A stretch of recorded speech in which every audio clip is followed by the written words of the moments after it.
Hello viewers, আশা করি ভালো আছো। প্রতিবারে না আপনার সামনে নতুন আরেকটি ভিডিও নিয়ে চলে আসলাম।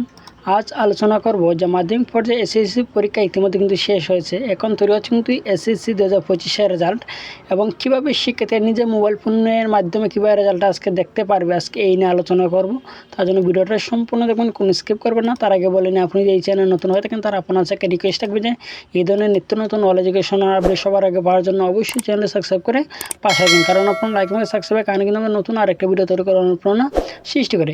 একজন শিক্ষার্থী নিজের মোবাইল ফোনে মাত্র 1 মিনিট সময় ব্যয় করে কিন্তু তার রেজাল্টটা কিন্তু দেখতে পারবে এবং একাধিক নিয়ম কিন্তু রয়েছে যেখানে শিক্ষার্থীরা ফলাফল দেখতে পারবে, যার মাধ্যমে SMS এবং অনলাইন। ঠিক আছে, SMS এর মধ্যে আপনার যে রেজাল্টটা যদি আপনি পাস করেন তাহলে আপনার ফোনে কিন্তু একটা SMS চলে আসবে। সেটা কিন্তু অনেক আগ থেকে একটা প্রাচীন একটা নিয়ম।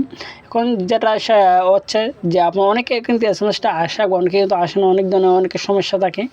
অনলাইনে কিন্তু আপনারা সবথেকে সহজেই কিন্তু যা আপনারা চেক করতে পারবেন। ঠিক আছে, যে এবার কিন্তু এসএসসি পরীক্ষা শুরু হয়েছে 10 এপ্রিল এবং পরীক্ষা শেষ হয়েছে কিন্তু 13 এপ্রিল।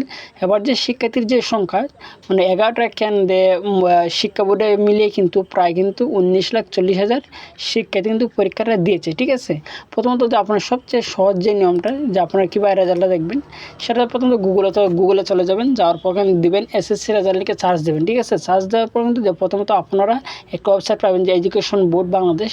সেটা যদি আপনি রেজাল্টটা দেখেন তাহলে কিন্তু সেটাতে কিন্তু আপনাদের মার্কশিট সহ কিন্তু দেখাবে না, শুধু আপনারা রেজাল্টে দেখাবে যে আপনি কোন সাবজেক্টে পেয়েছেন। হ্যাঁ, শুধু গ্রেড পদ্ধতিতে কিন্তু দেখাবে, কোনটার মধ্যে BC এভাবে কিন্তু দেখাবে। ঠিক আছে, যে প্রথম যে লিঙ্কে থাকবে সেই লিঙ্কে কিন্তু এটা দেখাবে।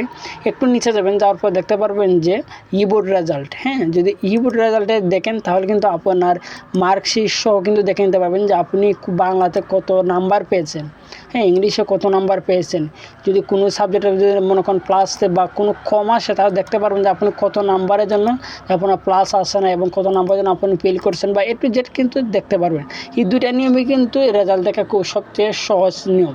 ঠিক আছে, আশা করি বুঝতে পারছেন। তারপরে যেন আপনি থাকেন অবশ্যই কমেন্ট করে জানাবেন। আর যদি ভিডিওটি ভালো লাগে থাকে অবশ্যই লাইক দেবেন। আপনি যদি এই চ্যানেল নতুন হয়ে থাকেন তার আপনার সাথে রিকোয়েস্ট থাকবে যে এই ধরনের নিত্য নতুন অল এডুকেশন আপডেট সবার আগে পাওয়ার জন্য অবশ্যই চ্যানেলটা সাবস্ক্রাইব করে পাশে থাকুন। ধন্যবাদ, দেখা হবে অন্য কোনো ভিডিওতে।